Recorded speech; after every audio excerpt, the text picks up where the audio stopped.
current topic. We're moving on. The thing I've been talking about for months. We got to play the Outriders demo together. Let's talk about it. Let's talk about the Outriders demo. So Let's do it. let's introduce first kind of the contents of the demo, guys. The contents of the demo, you start at the very beginning. So a lot of demos will drop you like in the middle so you can feel like the power grind of the middle of the game. This drops you right in the beginning. You see kind of the intro story. You play the little prologue piece. Oh my goodness. All right, let's talk about it. So you get the beginning of the game. You get the prologue. You get kind of the what every game like this does where they walk you through the controls, kind of using the storyline. And then you get the first mission up to the first boss and some side content. Nothing is locked in terms of guns or gameplay mechanics or any of that. You get to play all 4 classes. You can do up to 6 different, you can have like 6 different dudes essentially. So you could play all 4 classes plus 2 more. It gives you a good opportunity to really dive in. A couple of things that it did, because it only allowed you to play that first thing, is like we didn't get to get into skill trees very deep. I think you only got like 2 or 3 points to put towards your skill tree. And so there were some things we weren't allowed to experience. I didn't get any legendary or like high level drops. I don't think you did either. But that's kind of the contents of the demo. So Outriders is a third person looter shooter type game from People Can Fly, who did Gears of War. They did all the gunplay in Fortnite. They've got a pedigree. And when you play this game, you notice a lot of those things just playing it, kind of where they came from. We're going to go kind of in order. We're going to talk about the story. Then we're going to talk about gunplay and abilities. Then we're going to talk about enemy and level design, issues that need to be fixed, and then talk a little bit, wrap up with like the game ceiling and floor. Looter shooters tend to have average stories at best. Yes. Like average to bad. Anthem had one of the like worst written stories I've ever heard. Godfall, Destiny, which was trash. Destiny is up and down, like it's this big grand story, but I don't think they execute it that well sometimes. Let's talk about this story because I think we both have strong opinions on it. How did you feel about this story? Did it grab you? Because we were jumped right into the beginning, right? We get the story. What stood out to you? So I am not going to tell you anything out to me. I'm not going to do any of that. I'm just going to tell you how gripping the story is by my reaction. So we were getting through. We beat the boss together. And then we get cutscene about going beyond and doing all of this. And then the demo ends. And I was sad that I didn't get to play more. And I didn't get to see what was happening next. And I had to wait until April 1st or April 4th, whenever it's coming. I was so upset that I had to wait that long. And I think that speaks to how gripping the story was me, at least. Yeah, I think for me, what was interesting was I'm used to looter shooters being like this. Here's the excuse for why this world exists. Now go loot shoot. This game doesn't do that. Like, there was a lot of story. Yeah. I think it took us about 2.5 hours to get through everything that they gave us. Probably about 2.5 hours. I felt like over half of that was not just cutscenes, but story content, which I was not expecting. I was not expecting it, but it worked for me. I saw some people who play the demo who are like, the story's boring and below average. I could not, I do not disagree more. I thought it was underwhelming. Yeah, they thought it was like, oh, this is a typical looter shooter story, and I couldn't disagree more. Okay. What was that? Okay, just keep going. Yeah, so for me, just to give you guys a little bit of like, nothing that spoils anything. Just to kind of give you a broad overview, you are part of this like elite task force that's dropped on to a new planet because your planet has been destroyed, and you've been told by the scientists that this planet is going to be habitable.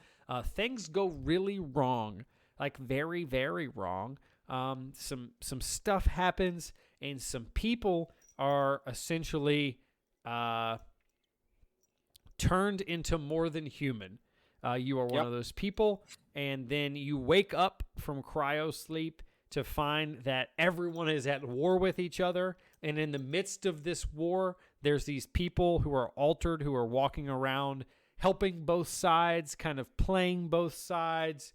And you are immediately thrust into the war, but then you find out quickly that the war is really not that important because there's something bigger going on that these people who are altered actually are caring about. What I really liked is you find within these couple of hours that the lines are grayed between who's good and bad.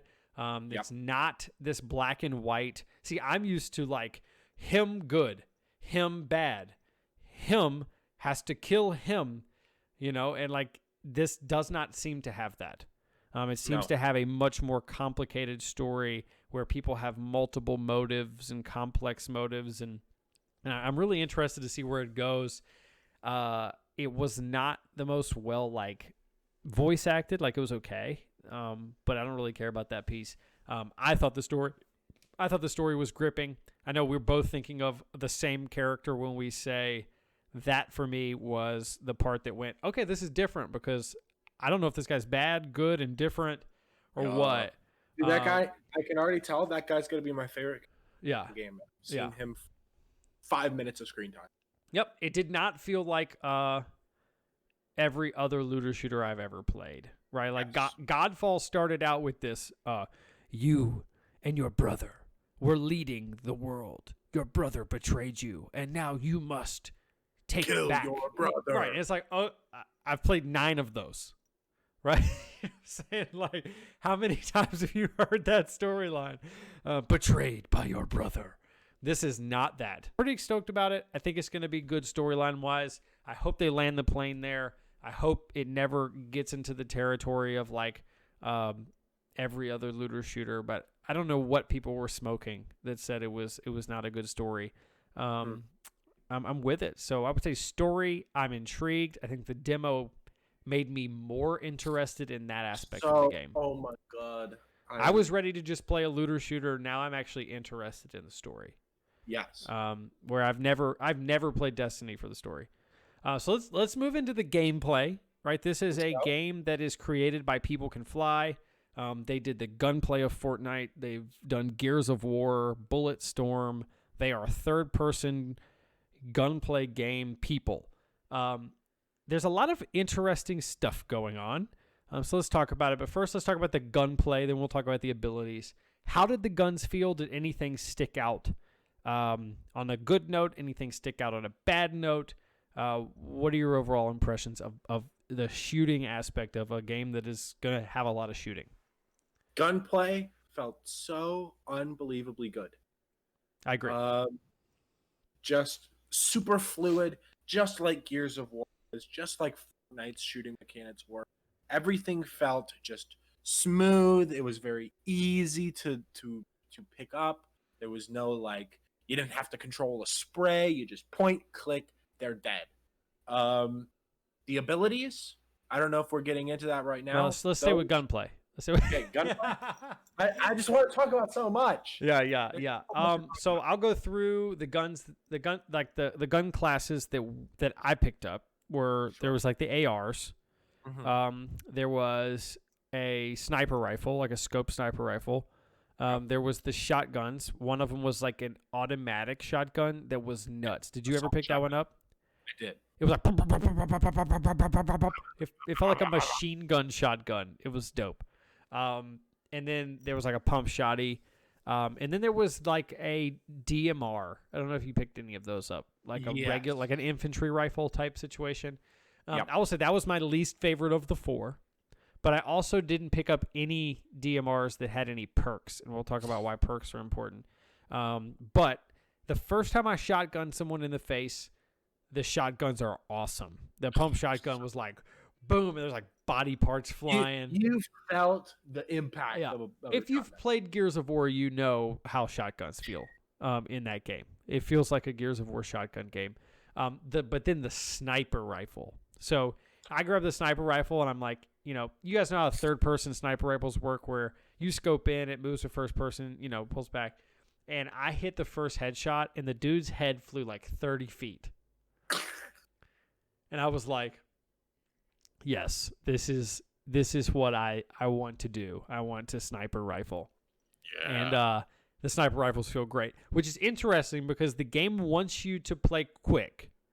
But like quick scoping and using the sniper rifle in certain situations is also important. So I think it's a really good mix of gameplay there that we'll talk about this here in a minute. The abilities want you to go fast and to rush and to close distance, but the sniper rifle is a great thing to have in your back pocket for when that's difficult or when you're in a bad spot. They work together well. I could see one or two of the classes, utilizing the sniper rifle, while two of the classes, get in the thick of things when you're playing with each other. I think it has a lot of synergy. But love the assault rifle, love the sniper rifle. I had an SMG at one point, but not didn't really get much time with the SMG. And overall, I thought the gunplay felt really, really good. Anything else you want to add on that? So, like you said, very fluid abilities to gunplay.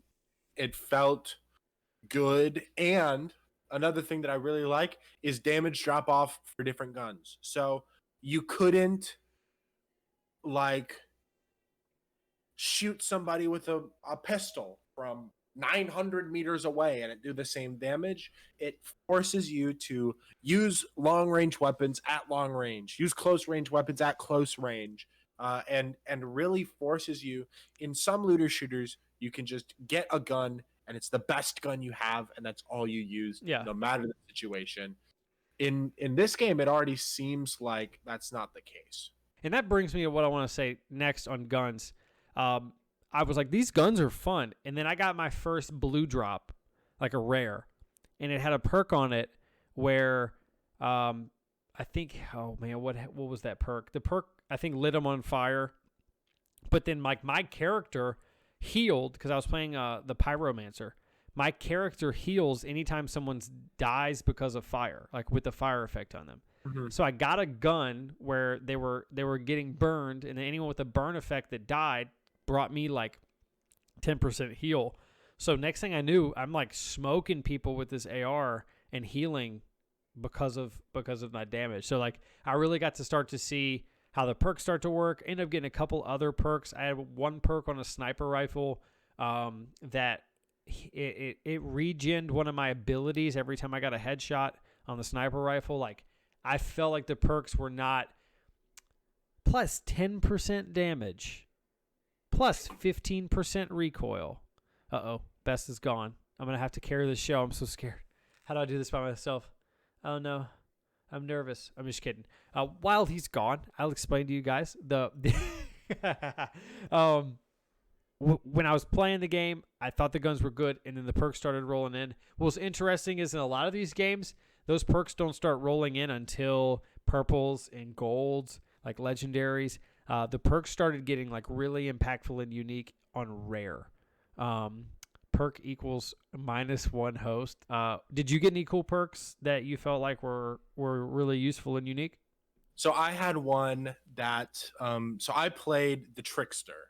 Right. So that was like getting behind people, doing you can teleport in behind people, and and I got an ability that I didn't really get to use much, but I think would be really cool in a co-op situation is my slow field that just like slows time around me, gives passive health regen to my allies, plus it gives them increased movement speed and has a larger radius. Oh wow.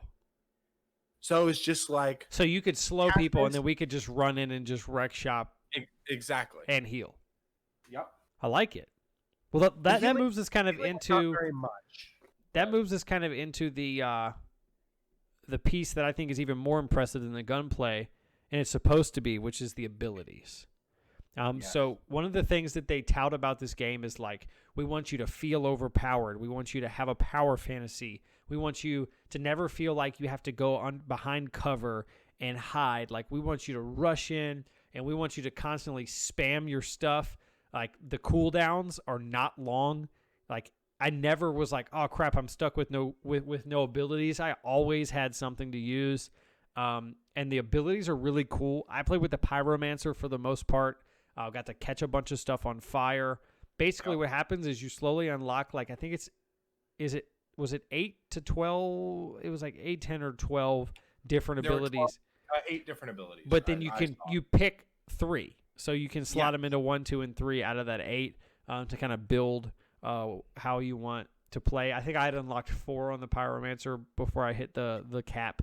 So I didn't get to play all of them. But, one of them shot this thing underground that caught an enemy, threw him up in the air, turned him into a grenade, and they blew up, and anyone in their radius took damage. Like, oh my God. Dude, you talk about the coolest visual effects for these abilities. Yeah. The visual effects are awesome. I could talk about visual effects all day. You feel so strong doing it. And when I started figuring out the synergy of like what to do when and how to like do it with yours, you started slow fielding people, and then I'd hit that bomb and it'd blow up and they couldn't move anywhere. Like it all started to click, and I started to go, man, I can't wait to be level 50 running a dungeon, and us just synergizing everything.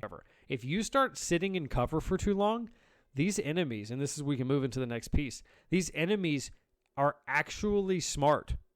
Like when we first started, I think we sat in cover a little too much. They started flanking us. They started throwing grenades. They started throwing grenades to get us out of cover. And I was actually pretty stoked because I was like being challenged to get out of the cover and to move forward instead of just sitting back. A lot of these types of games, you can just sit back in the safe spot, pick people off till you're done. In this game, it was not going to happen. Every time we did that, grenades were flying everywhere, people were flanking, and it was a no bueno. But as soon as we started playing the game like I think it wants you to play, I think we started really feeling that power. Yep. I think the enemy design is good. They're going to have to continue that. Like if that's all they got, then it's going to be a weak part of the game. But if they continue to introduce new enemies, I think that'll be pretty good. And they had snipers, and they have shotgunners, and they had guys running around with knives that are trying to rush you. Running around with grenades. Guys running around with grenades. Like it has that typical close, medium, long type of combat. The first boss was really interesting to fight. He had a lot of different types of stuff going on. He had healing abilities, and he really, I felt like was the perfect boss in terms of like show off. Yeah, just to show off what it was going to be like to fight bosses. But I assume he was easy compared to what we're going to see in the future. Really excited about that. I think enemy design is huge. One of the reasons why Destiny, I think, for me, can get slow quickly is a lot of the enemies feel like the same exact thing over and over again. But the second piece of this, and I think this is the piece that I'm the most scared about in the game, is the level design. So within the story, all we get to see is kind of a battlefield, right? You're in this, like in the trenches of this war, and that's the only place we get to really go is outside of our home base into the trenches of this war. So everything is kind of, and then also we're inside for one of them. Yeah. But for the most part, it was like this single lane with a bunch of different stuff to hide behind, move into a room, boss. I worry that level design is going to carry throughout the whole game, and that it's just going to be like single room after single room after single room, or like single fighting space after single fighting space. I don't need this to be like some giant open world, but hopefully things change up enough to where it doesn't just feel like arena cover shooting the whole time. What do you think? So I actually don't worry about the same things that you do. Okay. What I did notice is there's sometimes when you got into a dungeon, just like there would be in most dungeons in games, it's a single lane. But before you get into those areas, it is sort of spread out and you can make what you want to do. And I don't worry about the monotony of it. I worry about making interesting areas to be. Sure. Yeah. Because there's nothing worse than being in a game and the area you're in sucks. So it just feels boring to just exist in the game world. Yeah, that's called Anthem. Yeah, exactly. But this game doesn't have that. This game, it looked really good. Yeah, it did. It did look good. Yeah, and that's my only hope is as long as, you know, some biome changes and it just doesn't all feel like the same desolate wasteland of a battlefield, right? There's a lot of that, and I think that's just because that's what the prologue is you're right outside that battlefield, and you're kind of in that space. So I mean, I think it will change.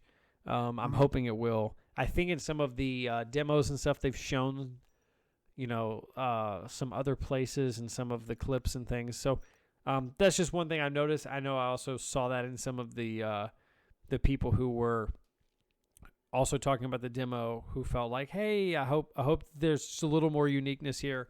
But at the end of the day, if the power dynamic of the game feels great, I think I don't really care. Like, this is a game where you and your buds log in and you just wreck shop. Like, I think that's what this is going to be. And so the things that are going to make or break this game are the gunplay, are the ability play, and then it is going to be the uniqueness of the end game. The end game has to hit. There has to be a reason for me to beat the 15 to 20 hour story and then still log in. So let's talk about the game's ceiling and floor. So if everything goes well for this game and all the stuff that you want fixed is fixed, and your wildest dreams come true about what this game could be, what kind of game is this? A game of the year type game? Is this like a game that's going to be like in infamy? What's the best this game can be? And then if everything goes wrong, what's the worst it could be? The best this game could be is better than Destiny. Okay. I think it will do what Destiny does well, PvE, and add a good story that you didn't have to read 20 hours of stuff on a website to figure out. I think so. That's I think the ceiling for the game. Okay. Better than Destiny. Better than Destiny. Okay. Good enough. Do you think it could be good enough to be a household name like Mass Effect or Gears of War? Or like, could it be that type of franchise type game? Potentially. Like, could people be like, okay, where's Outriders 2 in 2 years? You know? Yeah. Oh, yeah. Okay. Interesting. Sure. Which definitely is helped by the fact that it's not going to be live service. They're not doing seasons and stuff. It's a complete game. And then they said, based on the response, they'll decide what to do next. So, I mean, you could see a second one instead of just a slow trickle of content. For me, I agree. I think the ceiling is a extremely good looter shooter, probably the best third-person looter shooter that's come out. I think that's the ceiling. I think the story could be something that really catches people. I think people want story, even though for some reason developers and publishers think people don't really like stories and single-player games anymore. I like that this is a complete game. It's done. So I think if they hit on all those things, I think this could be a franchise-type game. I think we could be looking at a game that people are like, where's Outriders 2? Or where's that big DLC? I really like it, especially if it's a game that hits on all those places that we're talking about, and if it plays well together. I mean, why do people play Destiny?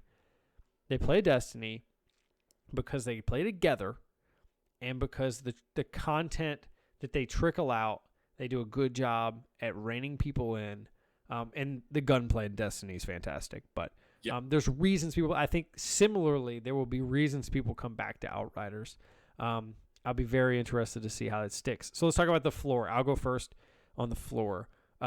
This can based on what I've played, I don't think this will not be Anthem. I don't think there's any way it can be Anthem. I don't think it has that floor. No, I think sure it's too polished, right? There's barely any bugs. The bugs there were, they've already fixed. The game has more story than Anthem already, and I've only played 2.5 hours. They seem to be very confident in their product. I know people who've played a lot more than I have who said, man, these one of the biggest problems with Anthem was the loot was boring as crap. I've seen the loot that they've posted, and it looks sweet. And the abilities are great. The abilities in Anthem felt kind of, oh, great, I can throw a grenade that's just like the other grenade. Like, it all felt just repackaged. I don't think this game will be Anthem. Also, it's not live service, so it's not going to fall into the problems Anthem had in that. So I think the ceiling of this game is like, oh, that was okay. That was good. Like that's worth $25, $30. Yeah, I mean, sorry, that's the floor, not the ceiling. I think that's the floor. Is, hey, this is a good $25, $30 game. It's a $60 game, right? It is, but I'm saying I think the floor of it is like, okay, I like got the you. worst it could be for me is, oh yeah, that game was worth a good 20 hours. That was fun. Yeah, I would have bought it for 30, but okay. Yeah, I think that's the I floor. like that. Whereas people are like, please give me my money back for Anthem, right? Yeah, exactly. I don't think it's ever going to be there. Please give me my money back for the game and the Xbox and the PS4 that you destroyed. Right. I don't think it's going to be Godfall, which was god awful. I think at the worst it's going to be. Awful. I think it's be. Oh, that was okay. I like that. That was fun. I'm done, and I think will really just depend on the end game content. And we'll go from there. Will it be a Mass Effect, Gears of War franchise type game? It's going to be up to the story and up to the content, I think, on that one. So